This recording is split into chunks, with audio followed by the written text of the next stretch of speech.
കഴക്കൂട്ടത്തെ സംബന്ധിച്ചുള്ള ഒരു പ്രധാനപ്പെട്ട വാർത്തയാണ്. ഒരു വലിയ ശാപമോക്ഷം ഉണ്ടാവുകയാണ്. കഴിഞ്ഞ കുറച്ച് കാലമായി കഴക്കൂട്ടത്തിന്റെ നഗരപ്രദേശത്തോട്ട് വന്നിറങ്ങുന്ന ഒരു പ്രധാനപ്പെട്ട റോഡായിരുന്നു ഈ അമ്മൻ കോവിലിന് തൊട്ടടുത്തുള്ള ഒരു റോഡ്. ആ റോഡിനെ നിങ്ങൾ ദൃശ്യം കാണിച്ചിരുന്നു.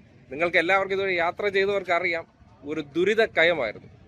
ഒരു 2 വീലറുകാരെ സംബന്ധിക്കുന്നിടത്തോളം 3 വീലറുകാരെ സംബന്ധിക്കുന്നിടത്തോളം ഒക്കെ നടുവൊടിക്കുന്ന ഒരു അവസ്ഥ ഉണ്ടായിരുന്നു. അത് പല സന്ദർഭങ്ങളിൽ ഇട്ടൊക്കെ കൊടുത്തിട്ടുണ്ടായിരുന്ന സമയമുണ്ടായിരുന്നു. അന്ന് ഇതിന് റെഡിയാക്കാൻ 10 ലക്ഷം രൂപ അനുവദിച്ചു എന്ന് ഇലക്ഷൻ കാര്യം ഒരു സമയം വന്നു.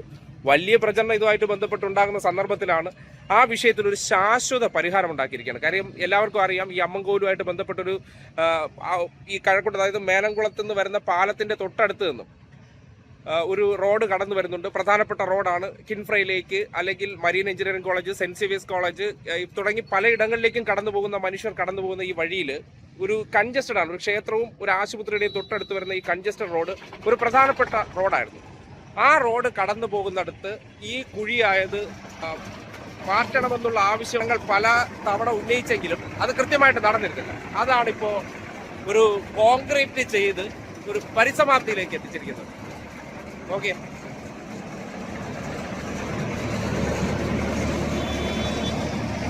അതിനി ഇത്രയും കാലം പാച്ച് വർക്ക് നടത്തിയിരുന്ന റോഡാണ്. ആ പാച്ച് വർക്ക് നടത്തിയിരുന്ന റോഡ് ഈ കാൽനടക്കാര്, 2 വീലറുകാരെയൊക്കെ വലിയ ദുരിതം സമ്മാനിച്ചിരുന്നു. പലരും മറിഞ്ഞു വീഴുന്ന സാഹചര്യം വരെ എത്തിയതാണ് ഇപ്പോൾ ഒരു ശാശ്വത പരിഹാരം. ഇതൊരു ഇലക്ഷൻ സ്റ്റണ്ടല്ല. നേരത്തെ തന്നെ 10 ലക്ഷം രൂപ അനുവദിച്ചിരുന്നായിരുന്നു. മഴക്കാലം ആയിരുന്നത് കൊണ്ടാണ് അത് നടക്കാതെ പോയതെന്നാണ് പറയപ്പെടുന്നത്.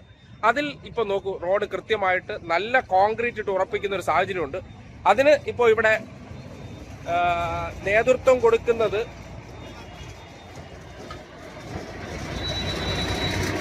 കണ്ടോ,